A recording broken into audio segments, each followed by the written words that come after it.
So not only do I have to wait to see the new Mortal Kombat because I live in the UK and we have no cinema time dates or HBO Max, I decided the best way to pass the time was to watch Annihilation.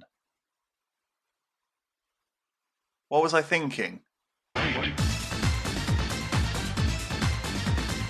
Hi guys and welcome back to my channel. Today we are doing a retro review. We are looking back at Mortal Kombat Annihilation.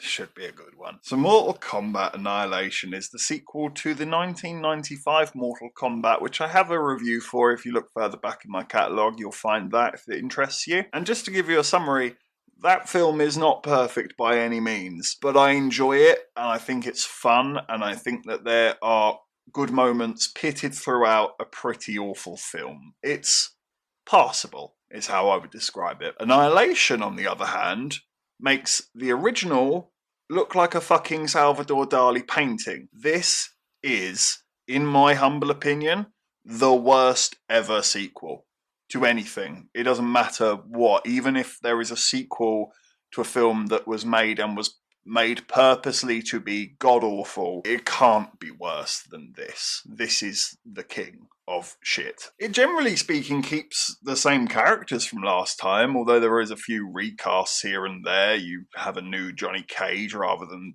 Lyndon Ashby. Not that Johnny Cage is really in this movie. Raiden, this occasion, is played by James Remar, and it's one of the funniest performances in the whole film.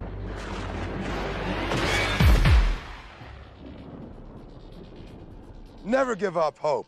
Sonia Blade has been recast, which annoyed me because I actually thought the lady who did it in the first film was actually alright. She was a pretty good Sonia Blade for what she offered. You have a couple of new faces. Jax comes into it.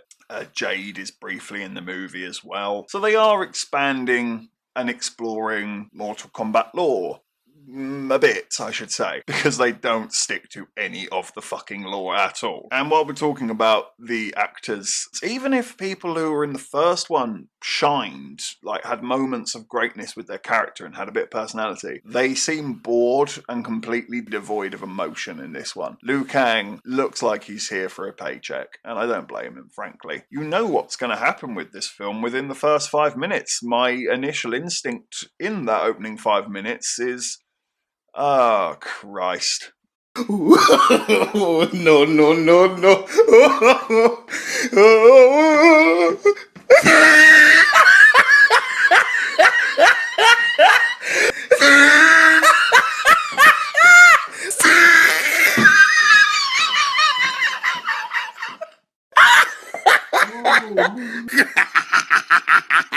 Character introductions are terrible. CGI, honestly, sometimes I think a handheld drawing would look better than some of the CGI in this movie. That might sound harsh, but I'm not exaggerating, especially towards the end. I honestly would sooner someone just stood there with pieces of paper and sort of just went, that's scene 1, scene 2.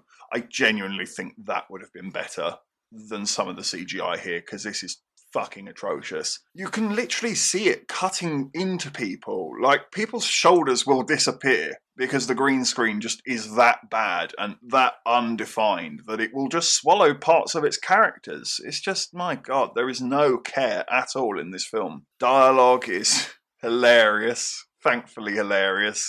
Mother, you're alive.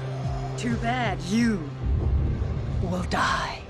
And what is the plot exactly? I don't really know. I think it's just sort of a carbon copy and paste of the last one. Gonna have a tournament. If Earth loses, bye-bye Earth.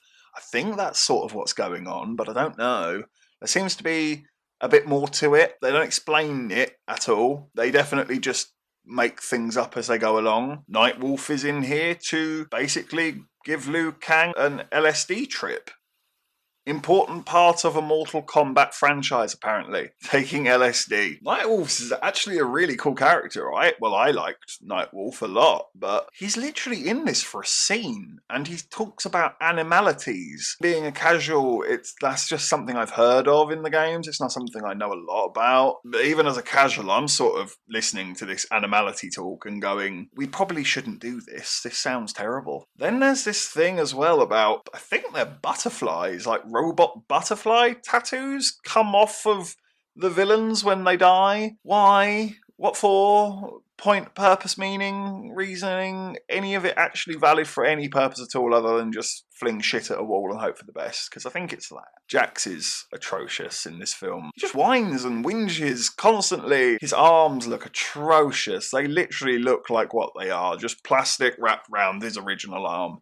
And the film doesn't care, because you even get a scene where he takes his arms off and he takes them off as if they are just sleeves around his arm. He's just like, well, that's none of that, please, thank you. We're just going to do this normally. What? I also think whoever made this movie is probably a fan of Mortal Kombat, but not like a mega fan. They're more the fan in the sense that when they were 13 years old, they probably saw Melina, Kitana, these very attractive women with their cleavages hanging out and very, very short skirts and very high heels and very hot under the collar to look at. And that's probably how he got interested into Mortal Kombat, because some of the dialogue here and some of the shots are so sexualized for no reason. Sonia Blade often has like quite revealing nipple shots through her shirt, or it has a mud fight and always sort of lands down like this so you can see down the cleavage, and it's just like, this is just gross at times. Like, you're not even trying to hide it. And Jax is just like, every woman that walks past him, he's like, daddy likey. I realise that I've talked about this like a jumbled fucking mess, because that is sort of what this movie is, and it's like the only way your brain can really register what's happening is just sort of looking back and going, yeah, what was that shit about? That's kind of what's happening here, so I'm apologising if this is a terrible review and we're jumping left, right and centre, but I'm just sort of, my brain just keeps on offering me a plate of shit to serve to you, and I'm just sort of, there you go. Oh yeah, this one as well. Oh, hang on, yeah, there's more. The only character in this that I genuinely think is having the time of his life is Brian Thompson as Shao Kahn. Earth is under attack. And it is glorious! He is just lapping it up, whether you like him or not. I mean, trust me, he's terrible. He is not good in the movie. But he is at least offering something. Do you know what I mean? He's offering a lot of campness. He's offering a lot of, your soul is mine. And it does add a bit of fun and panache, and you can ride with it, but again, super flawed as a character. He makes plans and he goes the long way around doing them when he could have just done a simple sort of 1, 2, 3.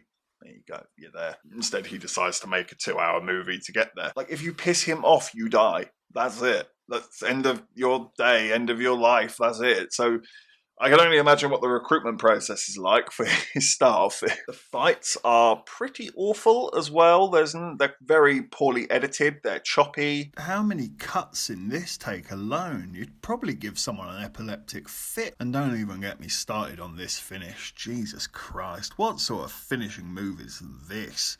I think why they have that fight is because it's a girls' fight in mud, and the director wants to sort of sexualize everything here. Even to the point that Jax says, damn, Sonya, you look good in mud. Jax! What? You do? Fuck me. So Kitana and Liu Kang have a fight with Cyrax, and I thought that was a passable fight. It's probably the best fight in here, which it's not saying much at all. Even when I was watching it, I was like, this is really anticlimactic and could have been better. There's a part where Scorpion goes underneath Sub-Zero and they do nothing with it. And in my mind, I was like, well, Scorpion could shoot his chains out of his wrist up there, and, you know, Sub-Zero's having to dodge something he can't see coming. Maybe he freezes it, yanks it, pulls Scorpion up through the floorboard. I had to tell myself, stop thinking about this, because they don't give a shit. And it was validated when Scorpion then shouts, "Suckers!" What the fuck? Deaths are shown off screen because they can't afford to show them on screen. Then you have the animality fight, the one where I mentioned earlier that you have to learn how to turn into an animal to have a fight. Why did they choose this path? Not only is it stupid, but B, they clearly couldn't afford it. This is some of the worst CGI I have ever seen. Ever. It just doesn't translate at all. Like, you look at it and you're just like, fucking hell, that is hideous. The thing about it is interesting, exciting, watchable at all. You can't tell what the fuck is happening. You don't even know if you want to know what the fuck is happening. It's just this weird crap dragon fighting what looks like an octopus squid thing. And honestly, like, you think about things like King Kong from like 1930 and all that. Graphics then are 10 times better than this from 1997. Jesus. What the hell were they doing? If you haven't guessed, I hate this movie. This film is hard to watch. Some people think it's like a so bad it's good. For me, it doesn't quite get there. There are some moments where you will laugh and you'll just talk shit through this movie. And it can be fun, especially if you're watching it with friends and drinking alcohol. But for me, it doesn't quite go into that territory of it's so bad it's good. It's not quite a Samurai Cop or The Room for me. So I'm going to give Mortal Kombat Annihilation a 1 out of 10. It's just atrocious on every single level. The only enjoyment you can get out of it is completely unintentional.